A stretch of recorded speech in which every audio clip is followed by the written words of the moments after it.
Prompt இன்ஜினியரிங்னா என்ன அப்படிங்கிறத நம்ம டீட்டெயிலாக பார்க்கலாம். ரொம்ப இம்பார்ட்டண்டான டாபிக்.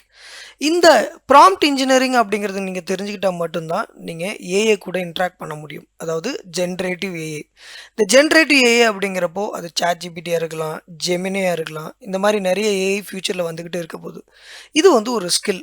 எப்படி நம்ம ப்ராம்ப்ட் இன்ஜினியரிங் பண்ணுறது அப்படிங்கிறது. இங்கே 2 விஷயம் நீங்கள் புரிஞ்சுக்கணும். ஃபர்ஸ்ட் நாம் என்ன தெரிஞ்சுக்க போகிறோம் அப்படின்னா, ப்ராம்ப்ட்னா என்ன, அதுக்கப்புறம் ப்ராம்ப்ட் இன்ஜினியரிங்னா என்ன அப்படிங்கிறத தெரிஞ்சுக்க போகிறோம். ப்ராம்ப்ட் இன்ஜினியரிங் அப்படிங்கிறது உங்களுக்கும் ஏஐக்கும் நடக்கக்கூடிய ஒரு கான்வர்சேஷன். ஸோ நீங்கள் ஒரு விஷயம் கேட்குறீங்க, ஸோ ஏஐ உங்களுக்கு ரெஸ்பான்ஸ் பண்ணுது.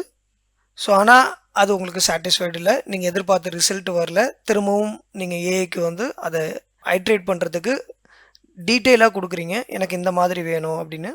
திரும்பவும் அது உங்கள் கூட இன்ட்ராக்ட் பண்ணும். இந்த மாதிரியான கான்வர்சேஷன் பண்ணி நீங்கள் எக்ஸ்பெக்ட் பண்ண அந்த ரிசல்ட்டை கொண்டு வர்றது தான் ப்ராம்ப்ட் இன்ஜினியரிங்குடைய கோல்.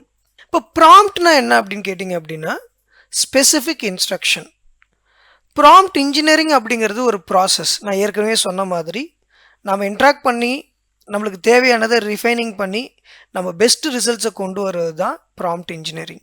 ஸோ இந்த ப்ராம்ப்ட் இன்ஜினியரிங்கை நீங்கள் எங்கே வேணாலும் அப்ளை பண்ணலாம், எந்த ஒரு கேட்டகரியிலையும் அப்ளை பண்ணலாம். நீங்கள் ஒரு சேல்ஸ் பர்சன், சேல்ஸ் ரிலேட்டடான விஷயங்களுக்காக ப்ராம்ப்ட் இன்ஜினியரிங்கை யூஸ் பண்ணலாம். ப்ராம்ப்ட் இன்ஜினியரிங்கை கற்றுக்கிறது ரொம்ப இம்பார்ட்டன்ட். நான் ஒரு மார்க்கெட்டிங் பர்சன், எனக்கு நிறைய இமெயில்ஸ்லாம் பண்ணணும். அப்போ அது ரிலேட்டடான விஷயங்கள்லாம் நீங்கள் என்ன பண்ணலாம் அப்படின்னா ப்ராம்ப்ட் இன்ஜினியரிங் த்ரூவாக பண்ண முடியும்.